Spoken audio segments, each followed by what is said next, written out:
Have you ever found yourself staring at your trading screen, watching your hard-earned capital slowly drain away, and wondering what invisible force seems to be working against you in the markets?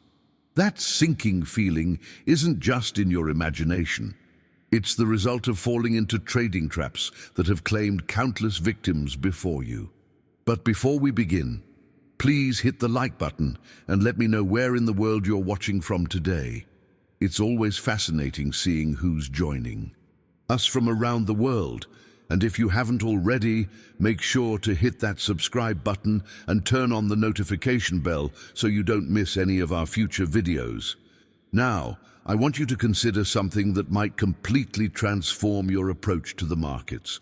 What if I told you that success in trading isn't about how often you trade, but rather when you choose not to? Has this ever happened to you?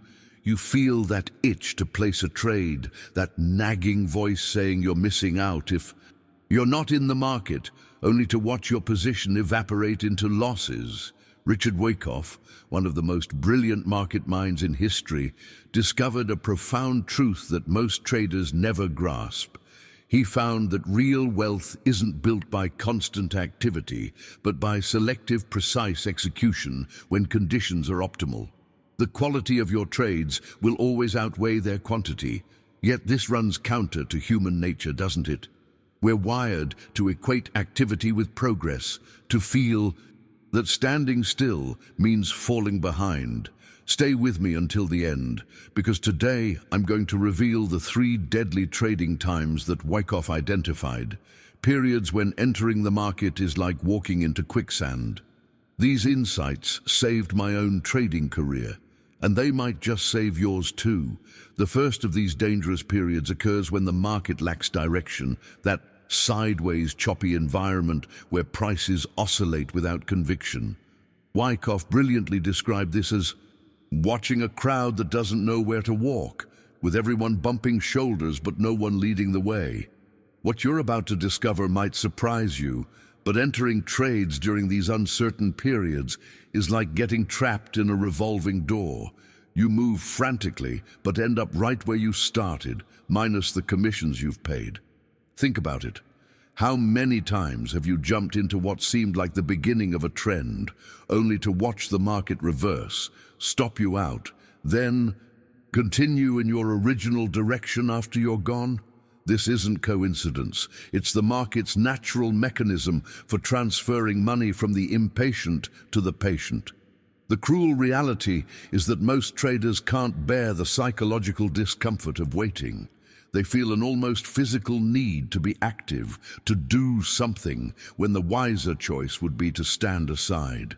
This restlessness becomes the primary source of losses for most market participants, creating a self-defeating cycle that's nearly impossible to break without the right mindset.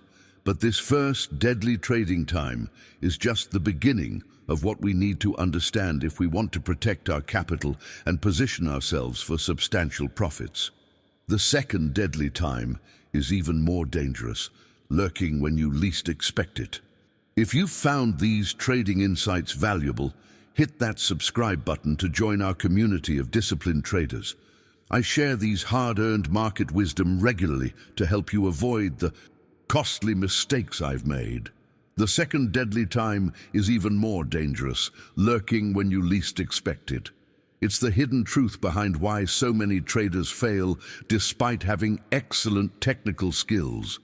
You see, the market has a rather devious personality. It feeds on the impatience of traders who simply cannot stand still when conditions are uncertain. Wyckoff made a profound discovery that transformed his entire trading journey. He realized that the market actually shows its hand to those patient enough to observe carefully.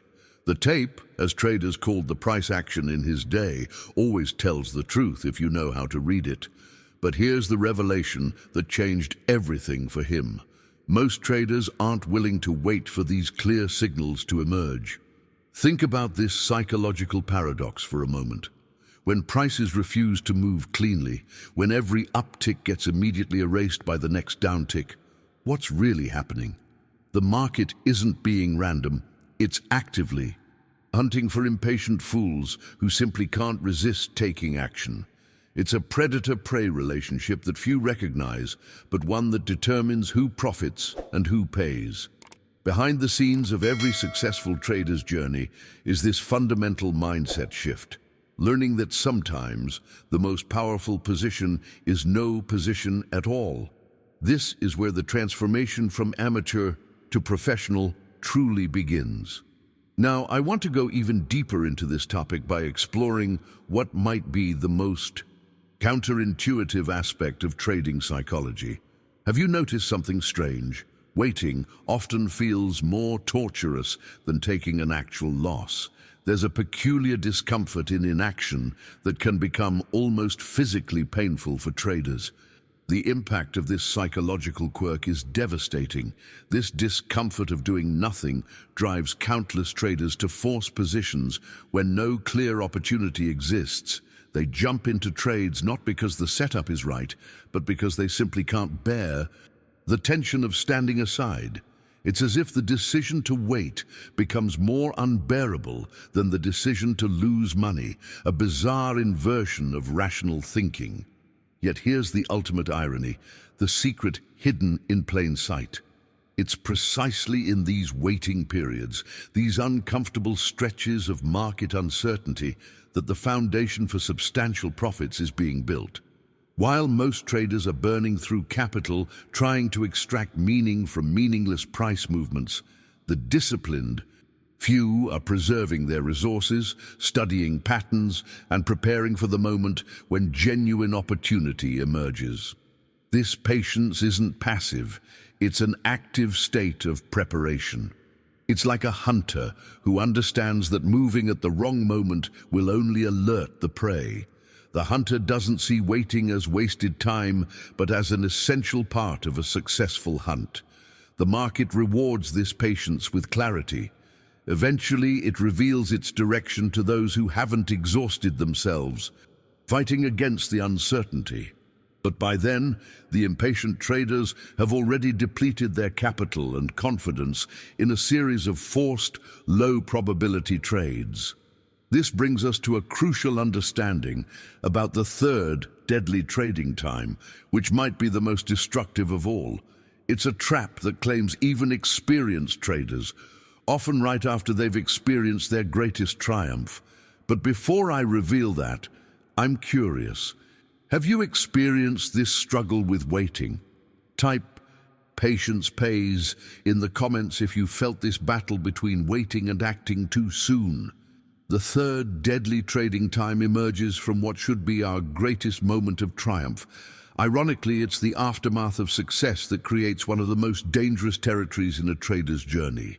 This revelation might seem counterintuitive, but the moment after experiencing a substantial profit is precisely when your judgment becomes most clouded. There's a fascinating transformation that occurs in the mind after a significant win. Suddenly, flush with success, you feel like a market genius, as if you've unlocked some secret code that others haven't discovered. Every chart seems to speak directly to you, revealing hidden patterns and opportunities that weren't visible before. But this illumination is an illusion, a mirage created by the brain's reaction to victory. What's really happening behind the scenes is a chemical cocktail of dopamine and overconfidence that distorts your decision-making framework. The dangerous reality is that you begin taking trades that aren't truly there because you're no longer seeking the market's authentic signal. You're simply chasing the emotional high of your previous victory. This phenomenon isn't just theoretical. Wyckoff himself experienced this painful lesson in a way that permanently altered his approach to the markets. After a triumphant campaign in the cotton market that earned him profits substantial enough to purchase a fleet of automobiles, he returned to trading the very next morning with an entirely different mindset. Certain he couldn't miss, convinced his insight was superior, he took positions everywhere. The market's response was swift and merciless. It severely punished his arrogance, stripping away a significant portion of his newly acquired wealth. This is what Wyckoff came to call the overconfidence tax, a painful surcharge that traders unwittingly pay after experiencing success. The psychology underlying this pattern reveals an important truth about human nature. Victory doesn't just reward us, it fundamentally changes us. It alters our risk perception, elevates our sense of skill relative to luck, and whispers seductive half-truths about our ability to see what others cannot. The architect of your downfall isn't the market, it's your own transformed identity after tasting success. What makes this particularly insidious is that you don't feel the danger approaching. Unlike the anxiety that accompanies uncertainty, the post-win period feels wonderful. You're relaxed, confident, and ready to conquer.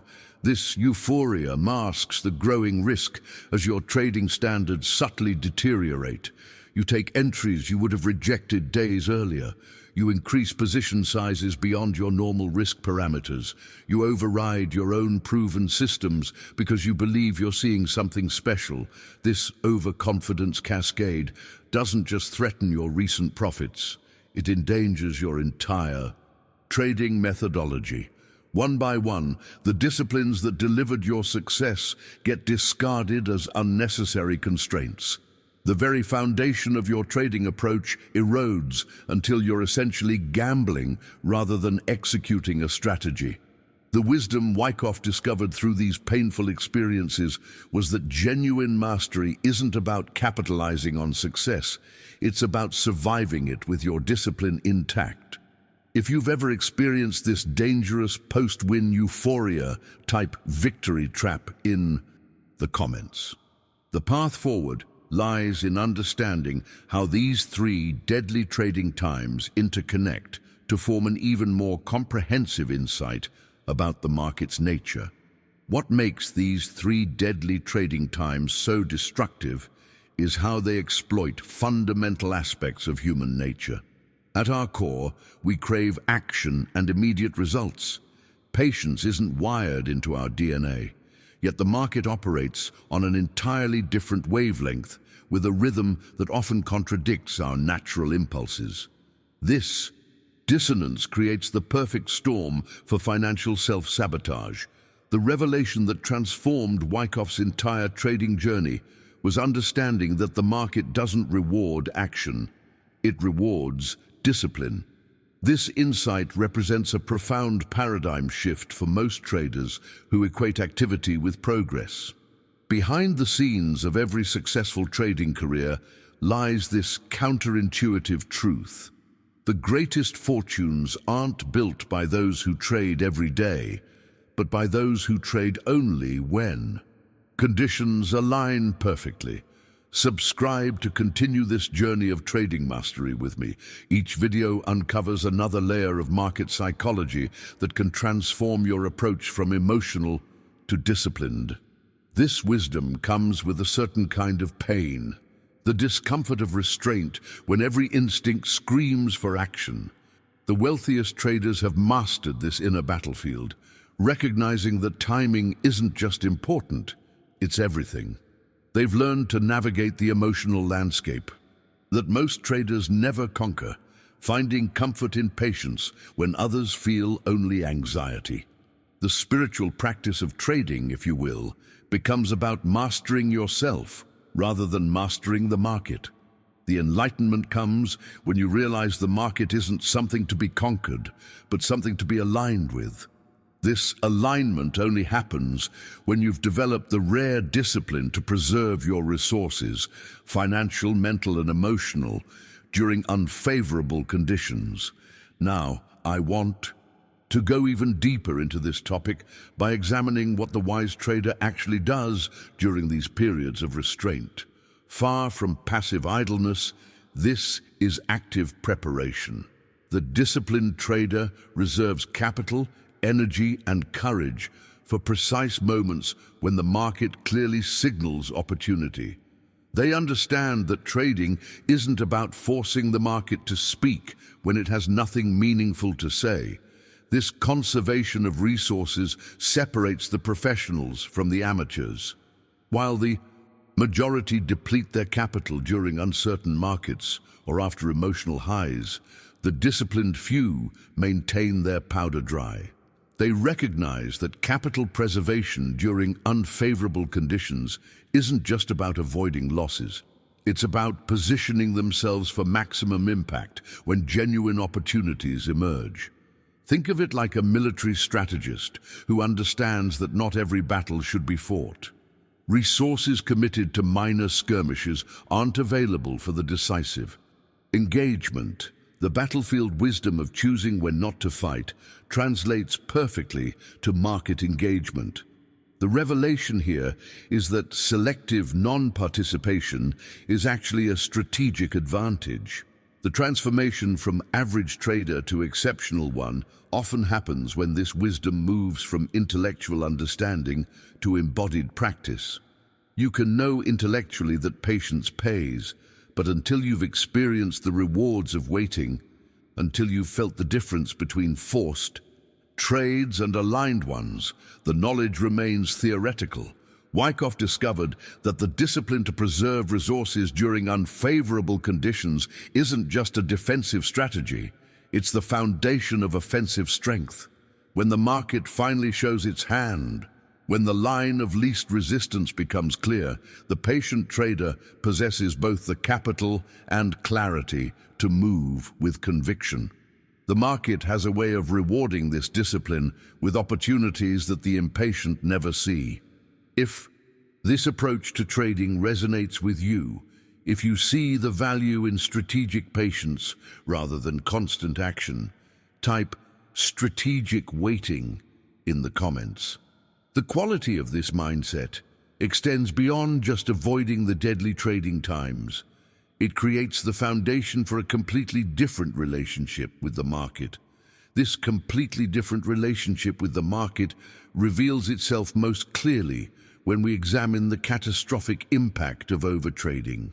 In his early career, Wyckoff fell victim to a common delusion that plagues many traders: the belief that he needed to be in the market daily to prove himself as a legitimate trader. This compulsion to act, to generate constant activity, became a silent assassin of his capital. The breakthrough in his evolution came when he finally understood a fundamental truth. The market doesn't pay salaries, it pays for results. This distinction represents a critical awakening on the path to trading mastery. The marketplace doesn't reward you for showing up every day like a traditional job might. It has no awareness of your financial needs, your bills, or your desire for consistent income.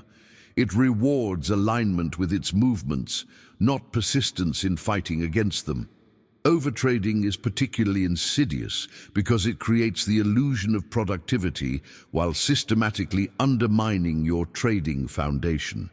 Each unnecessary trade dilutes your focus, increases transaction costs, and gradually erodes both your financial and psychological capital.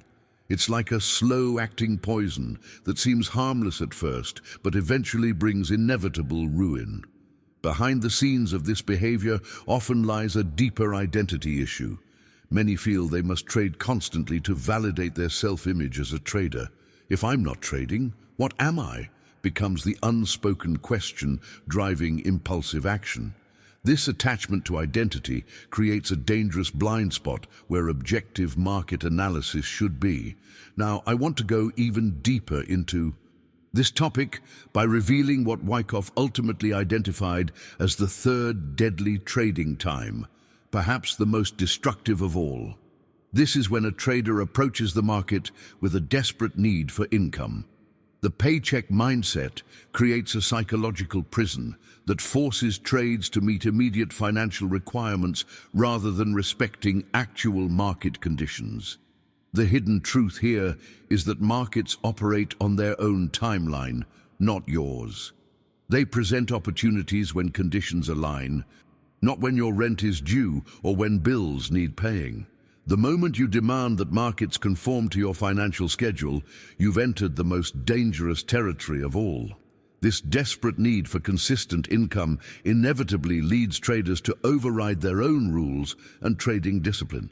The decisions become driven not by objective analysis, but by the pressure to generate cash flow. This pressure distorts perception, making opportunities appear where none exist and causing genuine setups to be overlooked if they don't promise immediate gratification. The transformation required here isn't just in trading technique, but in fundamental relationship with money and markets. Those who succeed long-term understand that markets aren't ATMs designed for regular withdrawals. They're opportunity machines that pay handsomely but irregularly. This mental shift from steady income to irregular opportunity represents one of the most profound journeys a trader can make. The revelation that changed Wyckoff's entire trading approach was learning to separate his financial needs from his trading decisions. When these two elements become entangled, objectivity vanishes and emotional trading takes over.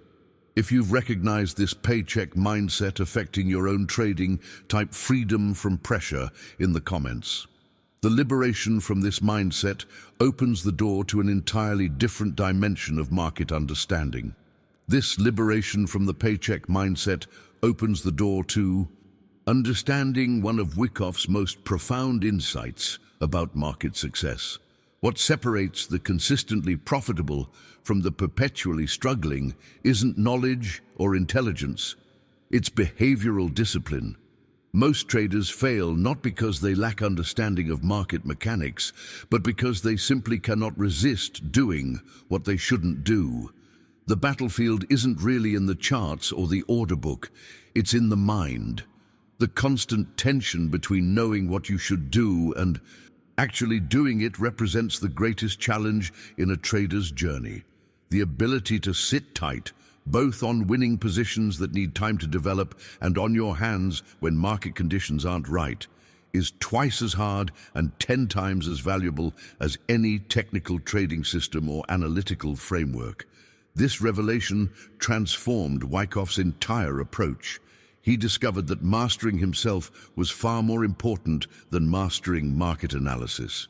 The discipline to align action with insight, rather than emotion, represents the ultimate edge. Yet this discipline isn't something you're born with. It's cultivated through conscious practice and often painful lessons. Behind the scenes of this self-mastery is a fundamental shift in how you perceive the very act of waiting. Most traders view waiting as dead time, empty space between the real work of trading. But this perspective completely misunderstands the nature of professional trading. Waiting isn't what you do when you're not trading. It's an essential component of the trading process itself. Now, I want to go even deeper into this topic by exploring what Wyckoff emphasized as active waiting. This isn't passive inactivity, but intensive preparation. While most traders are jumping in and out of low probability setups, the disciplined few are actively studying the market, recording observations, and analyzing patterns. They're building a mental inventory of market behavior that becomes invaluable when genuine. Opportunities arise. This preparation period serves another crucial purpose. It builds the self-control necessary for successful execution. Like an athlete training muscles for peak performance, the trader develops the psychological strength to act decisively when conditions align. The restraint practiced during waiting periods becomes the foundation for conviction when action is finally warranted. What makes this insight so powerful is how it reframes our entire relationship with market participation. Waiting isn't the absence of trading, it's the foundation that makes profitable trading possible. It's during these periods of apparent inactivity that the true professional is most engaged, building both knowledge and discipline simultaneously. The transformation happens when you stop seeing waiting as something you endure and start seeing it as something you leverage. The market continuously reveals its nature to those patient enough to observe without interfering. This quiet observation provides insights that frantic activity never could. The diligent student of market behavior recognizes patterns and tendencies that remain invisible to those caught in the cycle of constant action. This mindset shift doesn't happen overnight. It requires a complete re-evaluation of what trading actually is. If you've begun to recognize waiting as an active, productive component of your trading process rather than empty downtime, type active patience in the comments. The integration of this principle creates an entirely different approach to market engagement. This entirely different approach to market engagement reveals perhaps the most fascinating aspect of trading psychology, how victory itself transforms your mental landscape. When you examine what happens to a trader after tasting success, you discover that the real danger isn't from the market at all, but from what occurs in the trader's own mind. Victory creates a subtle but profound alteration in judgment. Your hands become lighter on the trigger, your conviction becomes sloppier, and your previously strict criteria for entry begin to bend and flex. What makes this transformation so insidious is that it happens largely beneath conscious awareness. You don't deliberately decide to abandon your principles, they simply erode under the influence of recent success. The internal narrative shifts in a crucial way. The trader begins believing that profits came from personal brilliance, rather than from the disciplined application of sound principles. This misattribution of success represents one of the most dangerous cognitive distortions in trading. The market rewarded your patience and discipline, but your ego claims the victory as evidence of superior insight or talent. Behind the scenes of this psychological shift is a cascade of neurochemical reactions. Success triggers dopamine release, the brain's reward chemical, creating what amounts to a natural high. This euphoric state clouds judgment precisely when clarity is most needed. The revelations about your own market genius that seem so compelling after a win are often nothing more than chemical-induced illusions. Now, I want to go even deeper into this topic by exploring why stopping after winning is so psychologically difficult. The human mind doesn't just enjoy pleasure, it craves its repetition with surprising intensity. This creates an extraordinary challenge when trying to step away after a profitable trade. The psychological pull to re-enter. The market becomes almost irresistible. Think of it like addiction. One drink leads to another, not because the second will necessarily be better, but because the mind seeks to recapture and extend the pleasure of the first. Similarly, one winning trade creates an intense urge for immediate repetition. The rational understanding that each trade should stand on its own merits gets overwhelmed by this primal drive for pleasure reinforcement. What makes this particularly challenging is the misalignment between our psychological wiring and market reality. Our brains are designed to seek patterns and repeat behaviors that led to rewards. But markets don't deliver victories on demand. They reward patience and proper timing. The market has no memory of your last trade and no obligation to reward you again simply because you want it to. This disconnect creates the perfect storm for poor decision-making. Your brain desperately wants to recreate the winning feeling through immediate action, while the market requires patient waiting for appropriate conditions. The internal pressure builds until it overwhelms trading discipline, pushing you into suboptimal entries justified by the recent memory of success. The journey to mastery requires developing awareness of this psychological trap and creating systems to counteract it. Some of the most successful traders actually implement mandatory cooling-off periods after significant wins, a self-imposed restraint that protects them from their own victory-induced impairment. If you felt this post-win euphoria distorting your judgment, type victory awareness in the comments. Understanding how these psychological forces operate leads us toward a more comprehensive framework for navigating all three deadly trading times. This comprehensive framework for navigating all three deadly trading times reveals another profound discovery Wyckoff made through years of observation. Looking at numerous trading careers, both successful and failed, he noticed a fascinating pattern. Most winning streaks end, not because market conditions truly change, but because the trader's behavior changes after tasting success. This insight illuminates the hidden truth behind trading consistency. The very discipline that produced initial profits gradually gives way to emotional trading as success accumulates. What begins as clear judgment methodically applied transforms into increasingly reckless action driven by overconfidence.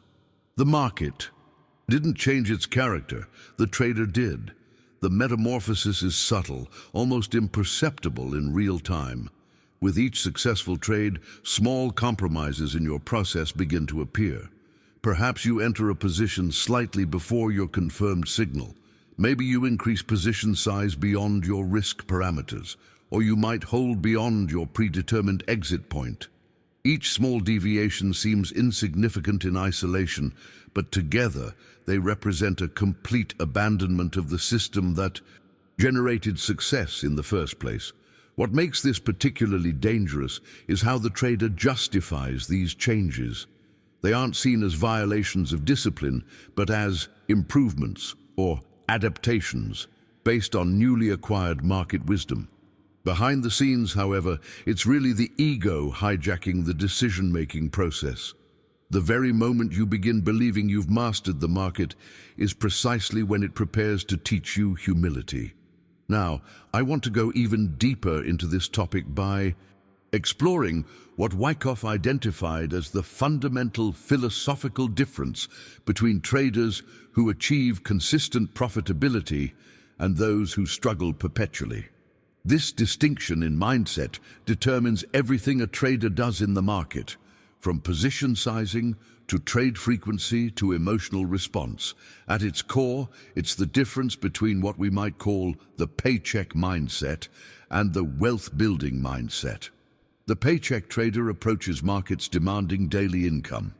They force trades to feel productive, viewing the market as a wage-dispensing machine that must provide regular returns. This mindset creates an artificial pressure that distorts everything. Analysis becomes biased toward finding trades rather than identifying genuine opportunity. The transformation happens when a trader shifts to what Wyckoff called the wealth-building mindset. This perspective sees markets not as salary providers, but as opportunity machines that pay handsomely, but only when conditions are optimal. The wealth builder doesn't need the market to perform every day. They understand that significant profits come irregularly, in concentrated periods when genuine opportunity aligns with disciplined execution. This distinction might seem subtle, but its impact on trading behavior is revolutionary. The paycheck trader frantically searches for trade setups every day, forcing marginal positions to satisfy the need for activity. The wealth builder patiently observes, preserving capital during unfavorable conditions and deploying it aggressively when genuine opportunity emerges. What's remarkable about this mindset shift is how it resolves the psychological tensions that plague most traders. The pressure to perform daily vanishes, replaced by strategic patience. The anxiety about missed opportunities fades, replaced by confident selectivity. If you've begun recognizing how your own approach to market opportunity affects your trading decisions, type "mindset matters" in the comments. Understanding these two fundamentally different approaches helps explain why the three deadly trading times have such a devastating impact. Understanding these fundamentally different approaches to the market illuminates why avoiding these three deadly trading times is so critical to your long-term success. What Wyckoff discovered through decades of market experience wasn't just a set of rules. It was a complete philosophy of trading that recognizes the profound relationship between psychology and profitability. The wisdom here extends far beyond technical analysis or entry techniques. It reaches into the very core of how we relate to markets, money, and our own decision-making processes. The traders who survive and thrive over the long term aren't just those with the best systems, they're those who've mastered these psychological battlegrounds. I've shared these insights because they fundamentally transformed my own trading journey, and I believe they can do the same for yours.